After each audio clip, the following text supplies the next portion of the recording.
Good evening and welcome to NTD News. I'm Stephanie Cox. Here are today's top stories. Authorities have arrested the suspect in the long unsolved Long Island serial killings. He's charged with murdering at least 3 women over 10 years ago. Another attempt. The Biden administration announces a plan to cancel nearly $40 billion in student debt for hundreds of thousands of borrowers. How that works and how likely it is to come true. The House passes a defense budget for the next fiscal year.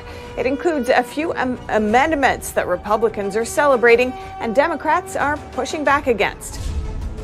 Federal surveillance that can violate Americans' privacy.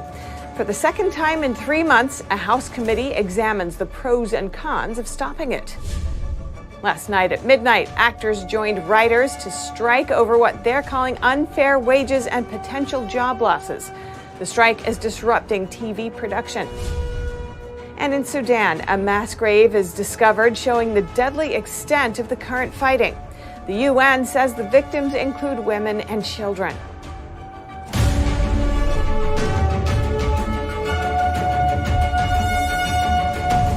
A series of murders that went unsolved for over a decade, and now a suspect is in custody. Authorities in Suffolk County, New York, arrested Rex Heuermann for some of the Gilgo Beach murders. We knew the person responsible for these murders would be looking at us. So we were very careful how we handled the investigation. We maintained the integrity of the investigation. Most importantly of all, we maintained the secrecy of that investigation. And I think that's paid dividends as we've seen today.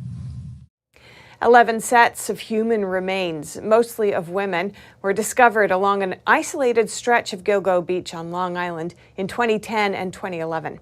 5 of the victims were prostitutes and had been missing since 2007. Authorities were executing a search warrant when they arrested Rex Heuermann, a 59-year-old architect from Long Island, last night. A grand jury earlier today indicted him for 6 counts of murder in connection with 3 of the murders. He's also the prime suspect in the murder of a 4th woman. This is the first arrest in the long-dormant case, which terrorized the local community and drew national attention. The suspect appeared in a courtroom today and maintained that he is innocent. Giving it another try, the Biden administration has a new plan to cancel nearly $40 billion of student loans. That comes after the High Court struck down its original idea. NTD's Iris Tao has more. The Biden administration now plans to cancel $39 billion in student debt for over 800,000 borrowers. The Friday announcement comes after the Supreme Court just weeks ago struck down President Biden's $400 billion student loan cancellation plan. And Biden reacted to the decision then by vowing, "Today's decision has closed one path. Now we're going to pursue another." And now the administration says there were historical inaccuracies in how borrowers' monthly payments toward their student loan are counted. And by fixing the system, it says some 800,000 borrowers will see their debt wiped away in the coming weeks. But Republicans fire back. GOP Senator Eric Schmidt called it another student loan debt bailout scheme. And Republican Congresswoman Virginia Foxx said it was a blatantly political attempt to circumvent the Supreme Court. Was much more likely to stand up. But Ryan York, a senior research faculty at the American Institute for Economic Research, told me that this plan was a lot narrower. Rather than being wholesale forgiveness for a wide swath of borrowers, it instead narrowly uses the regulations that already exist about income-driven repayment plans. And I think the courts will be less likely to view it as an overreach by the Department of Education. Reporting by Iris Tao, NTD News. The House today passed the annual National Defense Authorization Act. Republicans hail this as a win since they included amendments that push back against the Biden administration's social policies in the Pentagon. The House on Friday approved the National Defense Authorization Act for fiscal year 2024 with a vote of 219 to 210. The budget bill authorizes $886 billion for national defense programs, as well as a 5.2% pay raise for service members, the largest in decades. Just focus on the military. Stop using taxpayer money to do their own wokeism. A military cannot defend themselves if you train them in woke. We don't want Disneyland to train our military. We want our men and women in the military to have every defense possible. Lawmakers approved amendments that reverse the Biden administration's social policies in the Pentagon. These include banning the Pentagon from paying for or reimbursing service members for abortions, banning the military's health plan from covering gender transition procedures, and banning diversity, equity, and inclusion training within the military. Members of the House Freedom Caucus were behind many of the amendments. They hail the passage of the bill as a victory. The House Freedom Caucus, America's Freedom Caucus, is never going to stop to making every single bill that gets out of here as the best it can be, the most righteous it can be, and the best for America. The Defense Authorization Act is a critical, must-pass bill that usually enjoys widespread bipartisan support. But this time, it passed largely along party lines. The 4 Republican House members who voted against the bill were Andy Biggs and Eli Crane of Arizona, Ken Buck of Colorado, and Tom Massey of Kentucky. The 4 Democratic House members who voted for the bill were Jared Golden of Maine, Donald Davis of North Carolina, Gabriel Vasquez of New Mexico, and Marie Gluesenkamp Perez of Washington. The House Democratic leadership offered their reaction to the bill. It is woefully irresponsible that extreme MAGA Republicans have hijacked a bipartisan bill that is essential to our national security and taken it over and weaponized it in order to jam their extreme right-wing ideology down the throats of the American people. The Democrat-controlled Senate is expected to begin consideration of its own version of the Defense Authorization Act next week. An initial procedural vote to take up the bill could come next Tuesday. The House version of the bill will need to be reconciled with whatever the Senate passes. Reporting by Allison Lee, NTD News.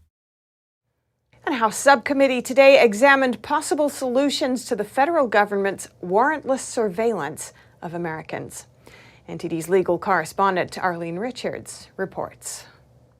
A House subcommittee on Friday examined possible solutions to the federal government's use of the FISA Act to conduct warrantless searches of the American people. The Foreign Intelligence Surveillance Act, or FISA, was created in 1978 to curtail government surveillance abuses that resulted in rampant privacy violations. In 2008, Congress enacted Section 702 of FISA, which permits targeting non-U.S. citizens. The act will expire in December unless Congress reauthorizes it for a third time. Despite efforts to rein in these abuses, the federal government continues to use its powers to illegally spy on American citizens. Because the abuses have continued, both sides of the aisle uniquely agreed they must do something to reform the law or remove it. We have to build a Section 702 regime that fully respects our privacy, no matter who is in charge. Panel witnesses agreed that agencies had utilized a loophole in the law to unlawfully tap into Americans' communications stored in data banks. Even if the FBI comes across Americans' information or other agencies, NSA, CIA, that doesn't even seem to be foreign intelligence or evidence of a crime, they pretty much never get rid of it. One panelist said there needs to be a balance between protecting our national security and our privacy. My preference would be some kind of reform effort with teeth and accountability, because there hasn't been any teeth and there hasn't been any accountability in the oversight that's been conducted.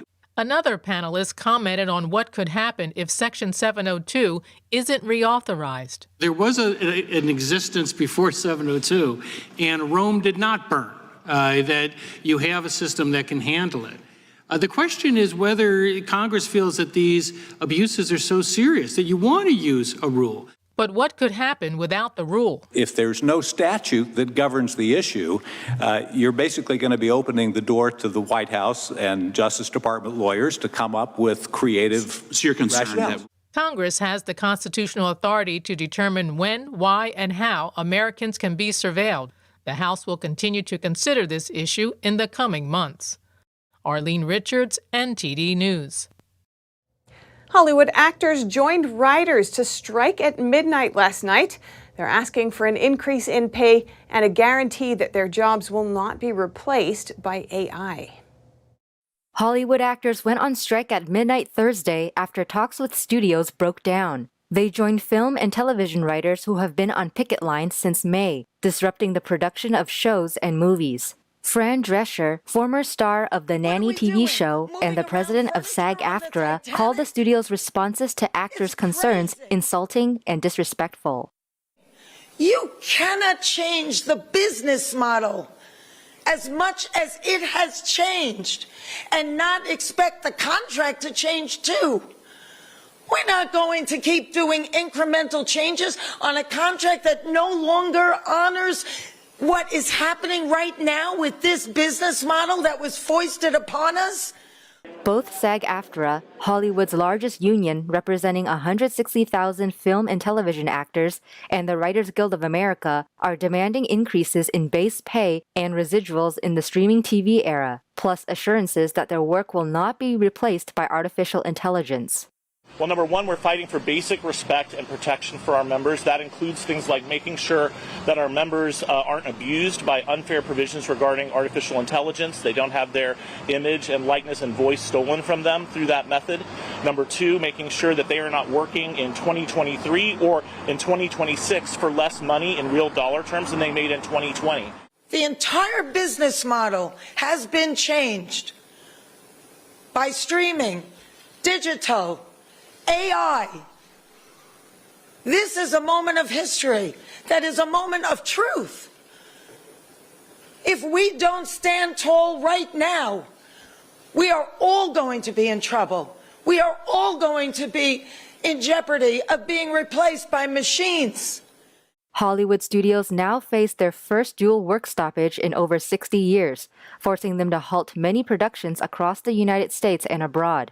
The twin strikes will add to the economic damage from the writers' walkout, delivering another blow to an industry struggling with changes to its business. The strike, by roughly 11,500 writers, has sent late-night television talk shows into endless reruns, disrupted most production for the fall TV season, and stopped work on big-budget movies. A deadline to reach a new contract expired on July 12th. Officials said actors would join picket lines in New York and Los Angeles from Friday morning. Coming up, what's it like to run a business in China? A panel of business leaders and lawmakers break down the reality of doing business in the shadow of the communist regime.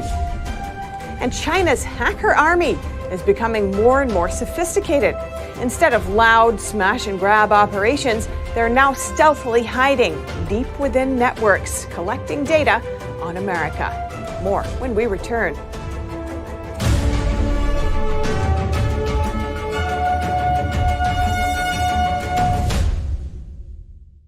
Anyone who's ever sold a home will tell you it's really hard.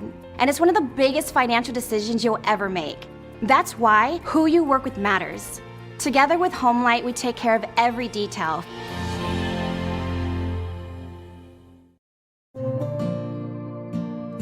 Imagine a coffee that cares for your health. Expertly fermented with a 50-enzyme complex to enhance flavor and remove bitterness. Small batch roasted to a decadent medium dark, resulting in a brew that is gentle on digestion, low acid, and up to 90% less caffeine than regular coffee.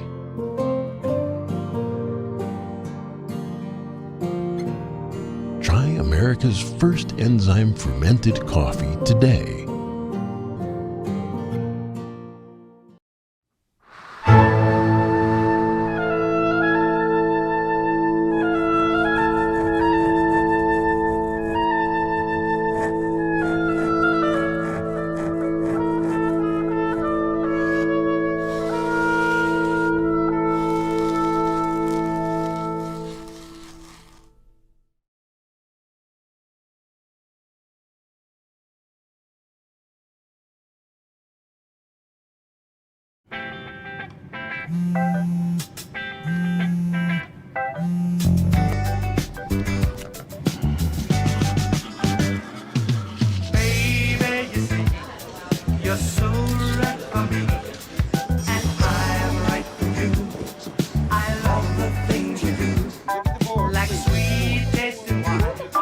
Your lips are so divine.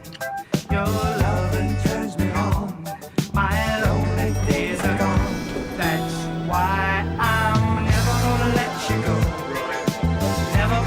let you go. Babe, I'm never gonna let you go. No, no, never gonna let you go. Baby, never gonna let you go. Never gonna let you go. Here you go. Thank you. Thank you. Never gonna let you go.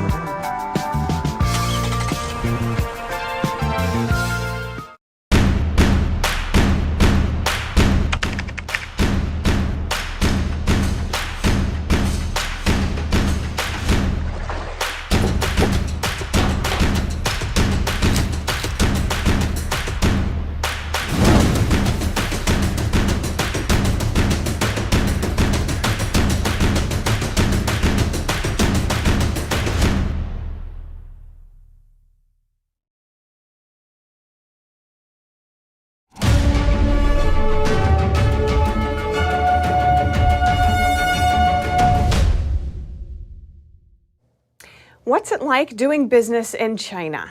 Is there a price to pay for prospering under the shadow of the communist state? 3 business leaders sat down with U.S. lawmakers during a congressional hearing last night, breaking down the reality of China's economy. NTD's Sam Wang brings us more from Capitol Hill. We're out here on Capitol Hill where several business leaders testified before a panel of lawmakers on Thursday night. And they're urging U.S. business leaders to watch out before they put a dime into China's economy. Watch. I would like to recount 3 personal stories that illustrate the essence of doing business in China. This is Desmond Shum, one of the most well-connected billionaires in China. In the 1990s, Shum and his ex-wife built a multi-billion-dollar property development company from scratch, using their connection with high-ranking Chinese officials. But the real estate magnate took off from China in 2015, just when the regime's leadership began to impose greater state control over the nation's businesses. Shum's ex-wife disappeared 2 years later. It is believed that she was held captive by the CCP officials. But according to Shum, she was never charged for any crime. Speaking to the U.S. House Select Committee on the CCP, here's what he summed up in a nutshell. My lesson. In China, there's no such a thing as a level playing field. You either prosper when favored by the state, or you perish when you are not. Sitting next to Shum is Shahzad Kazi. He is the chief operating officer of China Beige Book, an advisory firm offering data analysis on the Chinese economy. Kazi said that the constrained information environment inside China is making investments there increasingly less reliable. So what is the current status quo of China's economy? Is it doing pretty well, or is it heading down a slippery slope? I spoke with Mr. Kazi on the ground, and here's what he told me. Watch. At the beginning of the year, you had all these banks on Wall Street claiming that this was going to be the year of a bombastic recovery in China. And so the street sold investors this magical China growth story that was not based on any reality. What that's done is since then there's been a massive market sell-off, a lot of weakness in China. Given all the risks involved in China, what will it take for business leaders to send their investments elsewhere? Mike Gallagher, chairman of the committee, told me that the purpose of this hearing was to raise awareness for U.S. investors. But he also noted that it is ultimately going to require legislative action. Passing legislation on restricting the flow of U.S. capital to China, outbound capital, guardrails, I think is of paramount importance. It's something I think we need to do in the 118th Congress. Reporting from Capitol Hill, Sam Wang, NTD News. China's hacker armies are becoming more sophisticated. Instead of the crude, loud smash and grab methods used only years ago, they're now focusing on stealth. China's hackers are becoming more and more sophisticated in their attacks on the U.S. Before, hacks from China would immediately raise loud alarms. Everyone could easily see the hack, as well as the fact China did it. And Americans would then know how to guard against future hacks. The methods were quite crude. But now, China's hacks are stealthy. Hackers hide deep inside computer networks for months or even years, quietly monitoring what's going on and gathering data. One method they use is they avoid hacking the main computers. Instead, they hack peripheral devices, such as printers, routers, or the Internet of Things devices. This could include smart TVs. The malware would be actually loaded into the operating system of a device. and then the device is activated on the network and then can spread to other devices. And this is typically how these hacks are happening today. Rex Lee is a security advisor at MySmart Privacy. He says that because everything is connected to a network these days, hacking into one item can connect you to every item. The recent attack on Microsoft email accounts, including those of high-profile officials like Gina Raimondo, may have used this method. Experts say it may be the stealthiest attack ever discovered. These attacks worry Americans because they could compromise valuable information. The biggest thing would be critical infrastructure, going after the power grid. All you have to do is take the power grid out and people are pretty much defenseless. Lee has little confidence America can protect itself well. He says that the government's cyber infrastructure is extremely outdated, and many organizations don't have the highest encryption standards because those standards may be too expensive. Faye Quarter, NTD News. Next, we'll hear from the editor-in-chief of the Epoch Times U.S. edition, Jasper Fackert. In our chat earlier today, he reflected on the history of the paper, which was entered into the congressional record yesterday in a speech by Representative Ralph Norman. Jasper, welcome. Great to have you on. The history of the Epoch Times was read on the House floor yesterday and recorded into congressional records. What's the significance of this for the Epoch Times and for all those who have contributed to it over the years? Thank you for having me on. That was a special moment for all of us. I think, to have Representative Norman read the history of the Epoch Times on the House floor, it was significant. The funny thing is, even a lot of our own subscribers don't know the story of the Epoch Times. But as Representative Norman explained, it was founded by Chinese Americans who saw what was happening in communist China, and they saw the need for an independent press. And from there, it grew to basically become a major media all across the world, to become the fourth biggest newspaper in the United States. So I think it had a profound impact, both within the United States as well as all over the world, especially in China, where obviously the CCP has continues its persecution campaigns. It's spread a lot of disinformation about the Epoch Times and its Chinese edition. So to have something like this happen, I think it was very profound and it had a big impact. In his speech, Representative Norman went into the challenges that the Epoch Times has faced over the years, some of which you spoke about, but especially those caused by the Chinese Communist Party. Could you tell us about that? Absolutely. So after the Epoch Times was founded, initially we had reporters and editors in China to report on the ground what was happening there. Sadly enough, all of those people at the time were arrested and detained, and some were sentenced to prison sentences as long as 10 years in China for their work in doing independent reporting. And they faced torture in jail. It was a very difficult period for the media.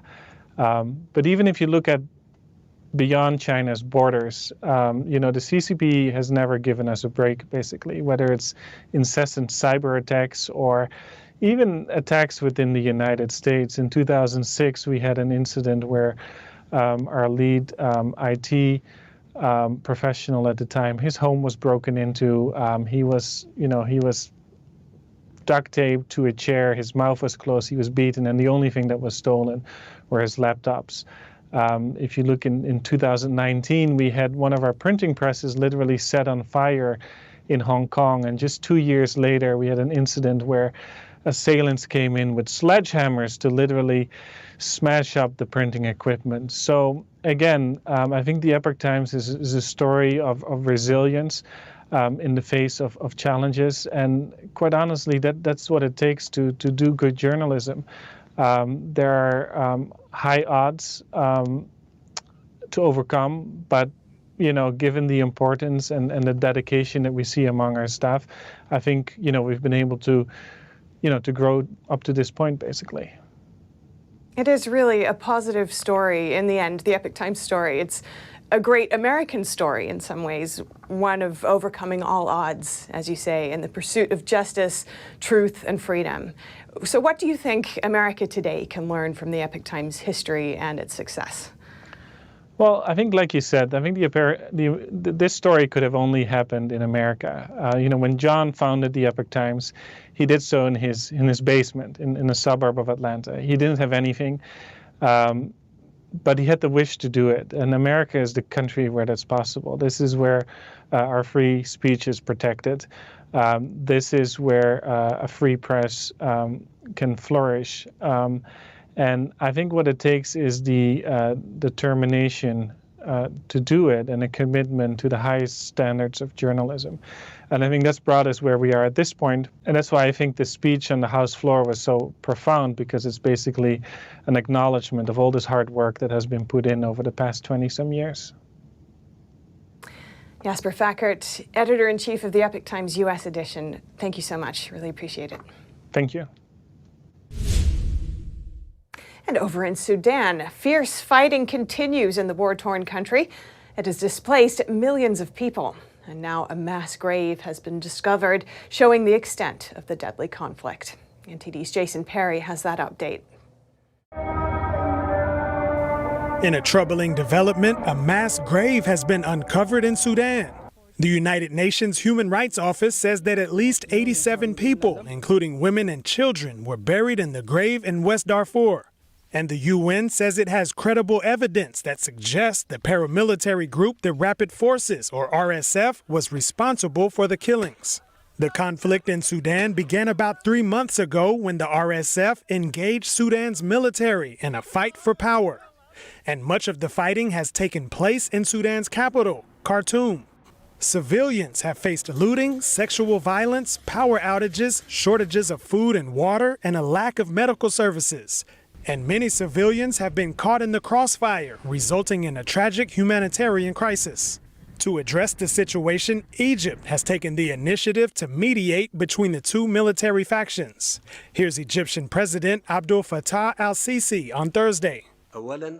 Firstly, I'm calling on warring factions to cease escalation and to start without further delay serious negotiations that aim at reaching an immediate and sustainable ceasefire.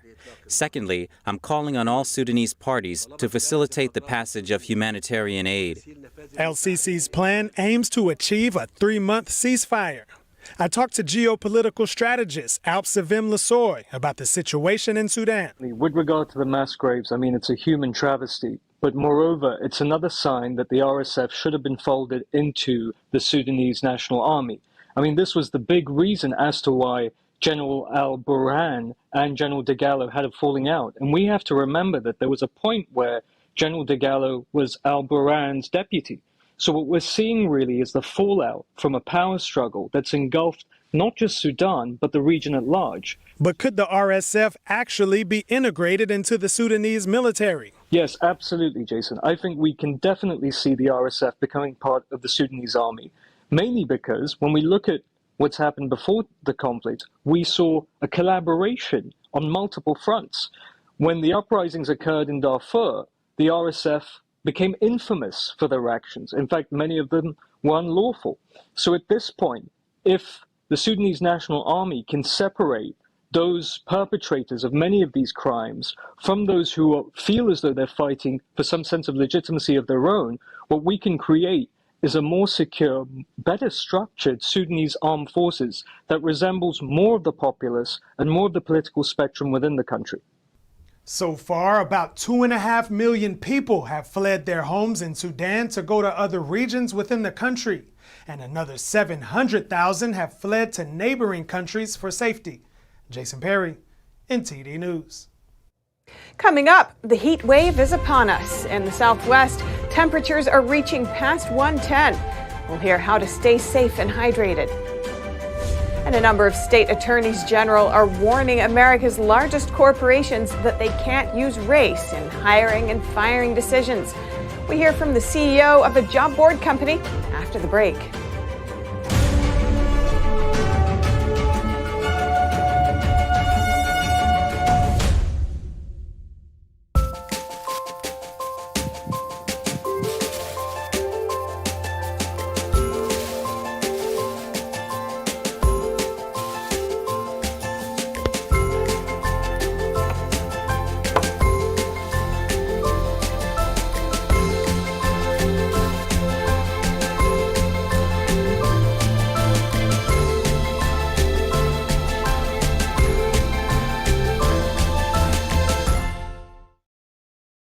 Did you know ESG is impacting every part of your life? From rising gas prices to global food shortages to out-of-control inflation, even losing your freedom of speech and being censored on the internet. It's all being driven by ESG ideology. Who's in control? What can you do about it? Find out in The Shadow State, the first documentary exposing ESG. The ESG movement of governments and corporations operates in the shadows. Only the light of truth can expose it. Watch The Shadow State documentary, streaming now. Wow, it's so soft and smooth. It's cool to the touch. How did you do that? Well, we took MyPillow's patented fill and combined it with this new technology that we didn't have back then when I invented MyPillow to bring you the best pillow in history, MyPillow 2.0. Because of all of you, MyPillow 2.0 has been a huge success, and now we're bringing you our best-selling Go Anywhere MyPillows with the same temperature-regulating technology. Made with my patented adjustable fill and brand new cooling fabric, they're truly the next generation of MyPillow. So go to MyPillow.com or call the number on your screen. Use your promo code to save over 60% on our MyPillow 2.0 4-pack special. You'll get 2 MyPillows and 2 Go Anywhere MyPillows, regular $259.92, now only $99.98. King size just $10 more. This is a limited time offer, so please order now. Is deep sea fish oil really healthy? Due to pollution in the oceans, most fish contain heavy metal elements and radioactive substances. That's why it's so important to choose a pure source of omega-3. Puritang Green Vegetable Omega-3 is made from purslane and perilla seeds, which are rich in nutrients and minerals, especially vitamins A, D, E, calcium, and iron. With natural processing and no harmful chemical additives, it has more than 90% concentration of omegas 3, 6, 7, and 9. It effectively improves brain power and is beneficial to the heart's health. Puritang Omega-3 does not smell of fish and contains no pollutants, so both adults and children can safely and easily consume it over a long period of time. Puritang Green Vegetable Omega-3. Greener, healthier, and more effective. Visit puritang.com to learn more.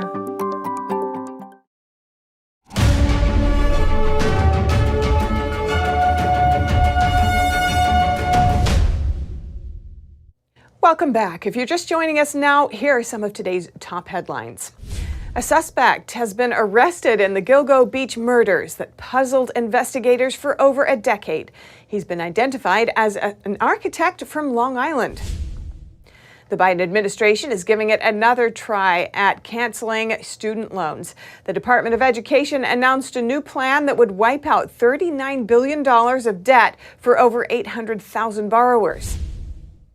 The House passes the Defense Authorization Act largely along party lines. Included in the bill are amendments that reverse the Pentagon's policies on abortions and gender transition procedures. A strike in Hollywood is still disrupting TV and movie productions. Actors have now joined writers in demanding higher pay and guarantees that they wouldn't be replaced by AI. An already dangerous weeks-long heat wave will only worsen this weekend. A heat dome is intensifying and reaching peak strength over parts of the western United States. More than 90 million people under heat alerts after the heat dome expanded into places like California. The National Weather Service in Phoenix is calling the heat dome one of the strongest high-pressure systems this region has ever seen. Phoenix is in the middle of a likely record-breaking streak of consecutive 110-degree days. The low temperature in Phoenix might not drop below 90 degrees for 8 consecutive days, which would set another record. California's Death Valley, which is the hottest place on Earth, could reach 130 degrees this Sunday. California is now experiencing its first extreme heat wave of the year. And with temperatures rising to triple digits, it's important to know how to keep yourself safe and cool. NTD's Christina Corona tells us more. With the heat wave forecast coming up within the next few days, it's important to know how to prepare, know what to avoid, and how to care for others during this extreme period of abnormally unsafe weather. On Wednesday, officials from several state agencies and the National Weather Service held a media briefing about the extreme heat event expected later this week.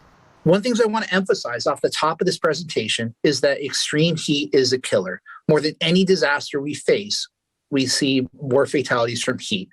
Ferguson also said cooling centers are open statewide, and a link to these cooling centers can be found on the Cal OES website that will be continuously updated throughout the day. But California isn't the only place experiencing the heat wave. So as this heat builds all across the southwest U.S., we're looking at potential daily records for high temperatures being broken from California to the west through Arizona all the way into West Texas. So it's a really significant expansion of the heat, and daily records could be broken. And it looks like the peak of the heat looks to be coming in Friday through next Monday, and that's when a lot of records will be in jeopardy. According to ready.gov, if you are under an extreme heat warning, find air conditioning if possible. Avoid strenuous activities, watch for heat illness, wear light clothing, check on family members and neighbors, drink plenty of fluids, watch for heat cramps, heat exhaustion, and heat stroke, and never leave people or pets in a closed car. Beat the heat by keeping hydrated, seeking shelter in cool places, and taking it easy when these drastic temperatures soar.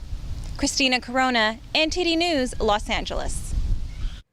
Latest development in affirmative action. A number of state attorneys general are warning America's largest corporations that they can't use race in hiring and firing decisions. Since the Supreme Court's recent decision, they say it's now illegal.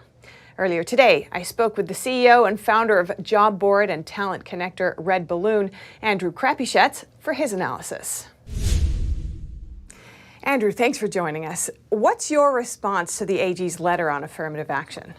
This is actually really good. This is very exciting because what we're hearing out in the workplace at redballoon.work is we see that a lot of companies are using racial discrimination. In fact, something like a third of all hiring managers have been told you may not hire white people. And that is racial discrimination, whether you like it or not. And so we're helping to push back on that. And it's encouraging to see the state attorneys general actually push back as well and say, look, the Supreme Court said this about the universities, and it's now coming to the corporations. This is something we were hoping for, and we're excited to see it in place.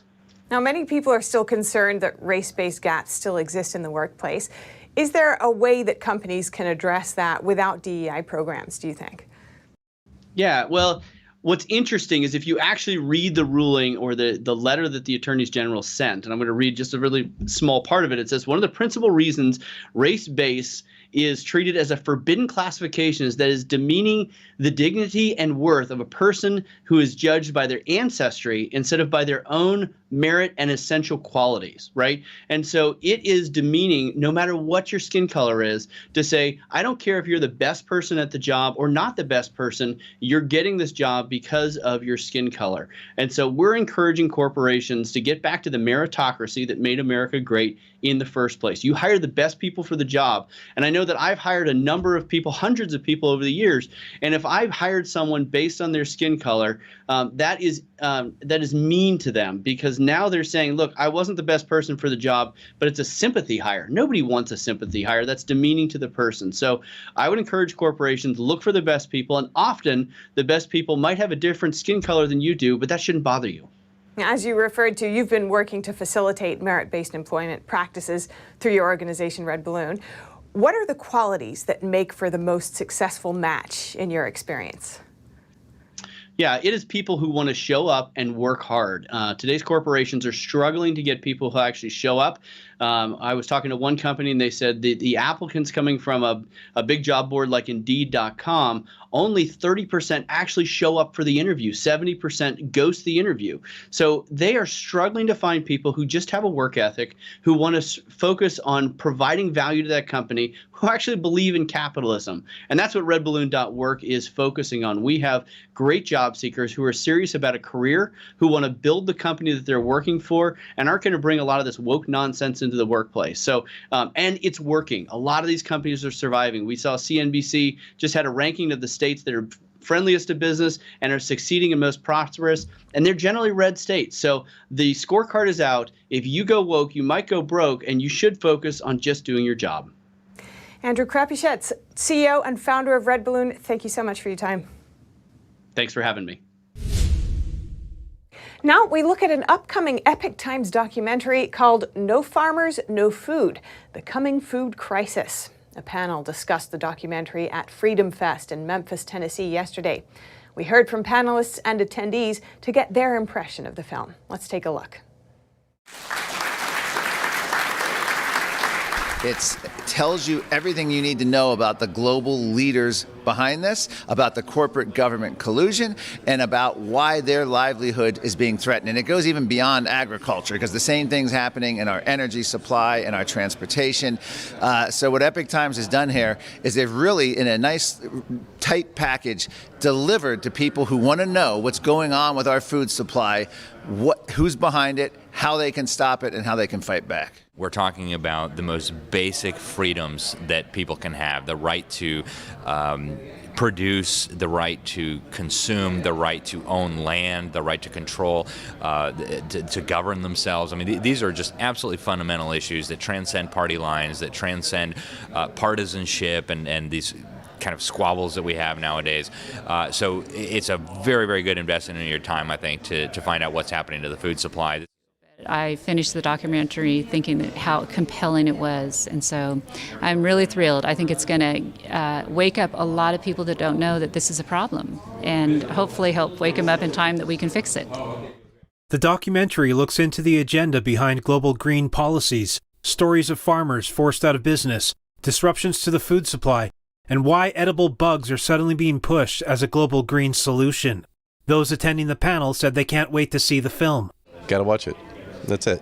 You need to know what's going on.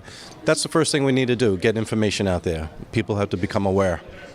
Question everything. You know, we're getting to the point we just have to go, that doesn't sound right. Just doesn't sound right. I'm not going to eat crickets. I love my steak, and so I want to learn more about it. I want to watch the show. No Farmers, No Food, The Coming Food Crisis is scheduled to come out in September on Epoch TV.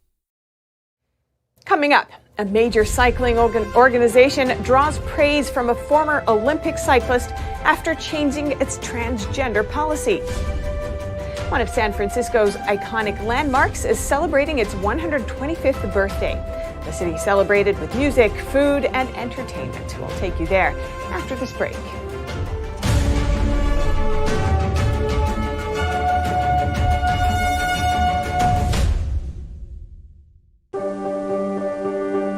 Being prepared is a part of who you are, but it's especially important in the case of a disaster. Be informed about possible emergencies in your area. Make a plan that covers where you'll go in an emergency. Build a kit with the things you need to survive. There's no one more capable of planning for your situation than you. Start your plan today. Go to ready.gov/myplan. It's a painting that is peaceful. There's a lot of beauty in it. And you forget about whatever you might be worried about.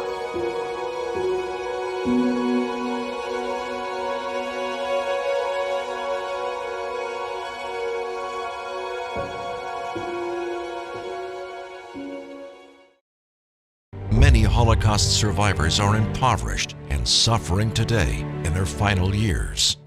At this Holocaust museum in Israel, you see the names, the faces of Jews that were brutally murdered. This great cloud of witnesses cries out to us, comfort, comfort my people. We're in a race against time to reach every Holocaust survivor in Israel and the former Soviet Union. Many are poor and hungry, and they have nowhere to turn. Naroj has had such a hard life from the day that she was born into the Holocaust. We were so hungry that we would go with my mother and find leaves and grass, and we would pick them up and eat it. Still today, she's suffering with no one there to help her. Dare we turn our back on her now? For $25, you can rush a food box to a Holocaust survivor or an elderly Jew. The International Fellowship of Christians and Jews brings them urgently needed food and comfort in their final years. Let's do what we know God has called us to do. Call the number on your screen now and help save Jewish lives. No organization helps Holocaust survivors and the elderly Jewish people as much as they do. Valeria is saying that she didn't receive love her whole life. You seem so full of love and not of hate. Just $25 helps to rush a food box to a Holocaust survivor. I hope you'll join me at International Fellowship of Christians and Jews. We can do something to relieve their suffering. Please do something now.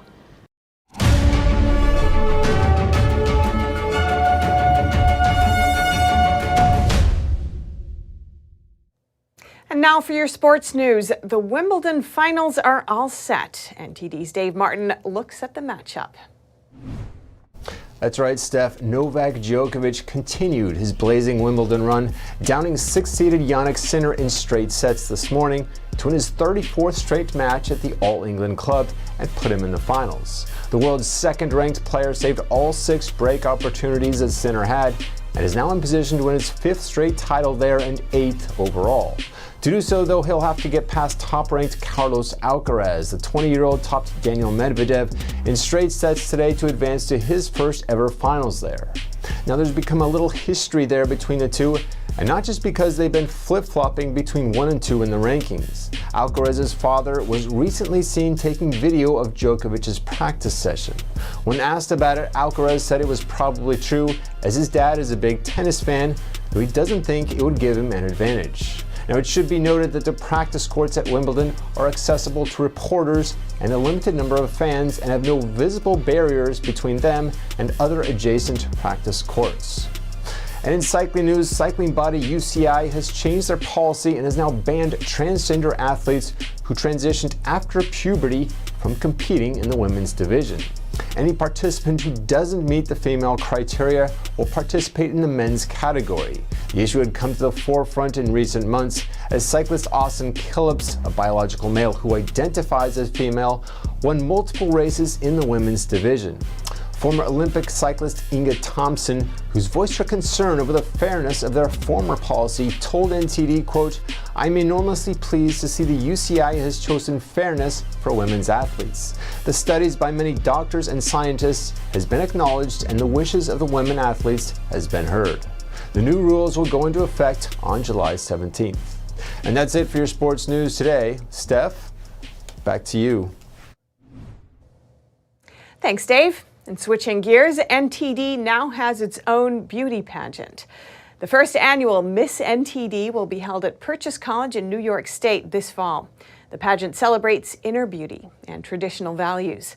A key sponsor of the event is the historic automaker Packard Motors, which was revived in 2019. We spoke with Packard owner Scott Andrews to find out why he wanted his luxury car brand to share seats with Miss NTD. Packard Motors is the historic luxury car company once known as the American Rolls-Royce. Its cars were proudly owned by the likes of Winston Churchill, Howard Hughes, and Babe Ruth. Founded in 1899, it was America's first luxury automaker, setting the standard for luxury American vehicles in the 20th century. The last Packard rolled off the assembly line in 1956, but the company was revived by watchmaker and inventor Scott Andrews in 2019. Here's why. Packard called me, and I could tell it was wanting to come back to life and be back in the forefront. And it's almost like a siren calling you, saying, "Hey, bring me back and let me show the world how this is done."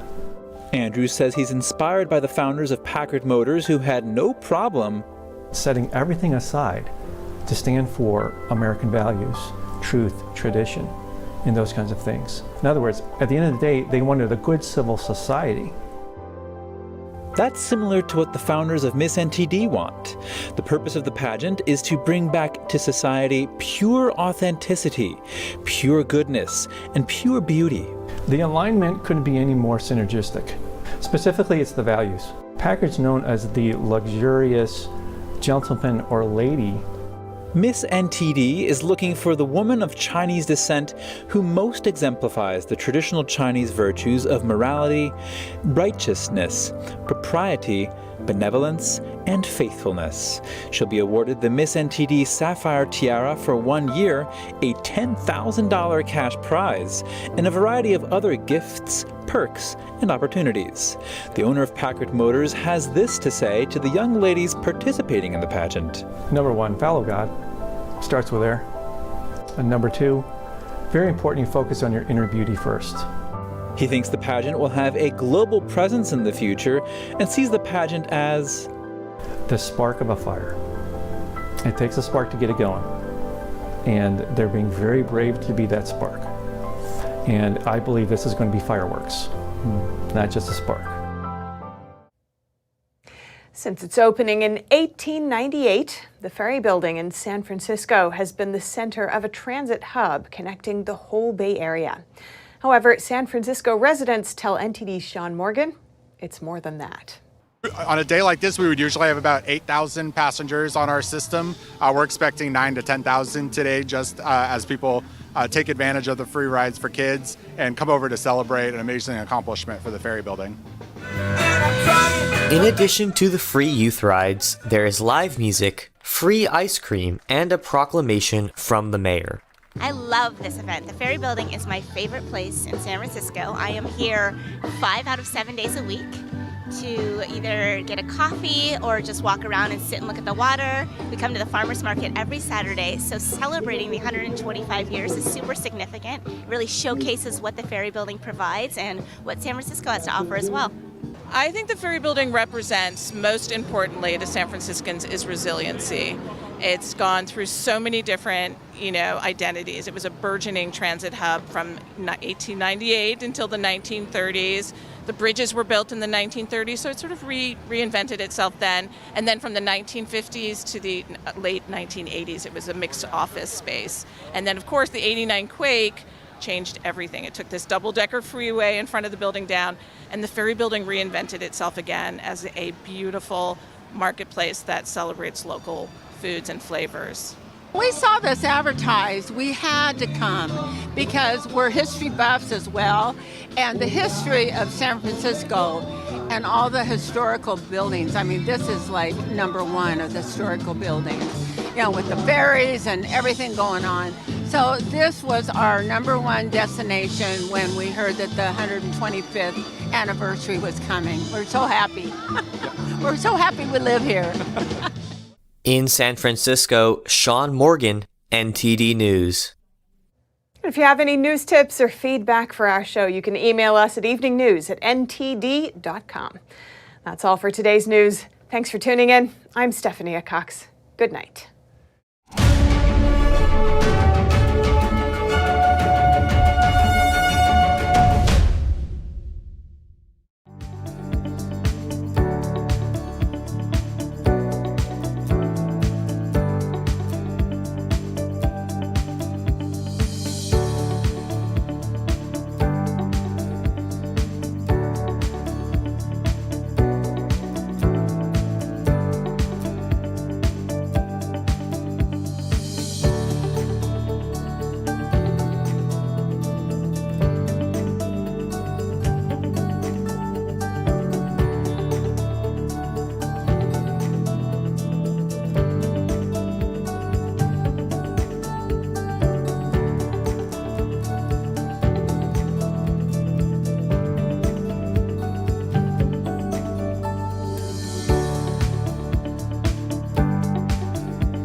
Thanks for watching us on YouTube. Did you know YouTube only keeps selected videos on its platform? So if you want to make sure you get the full picture, just subscribe to our newsletter. Go to newsletter.ntd.com and sign up. It's free.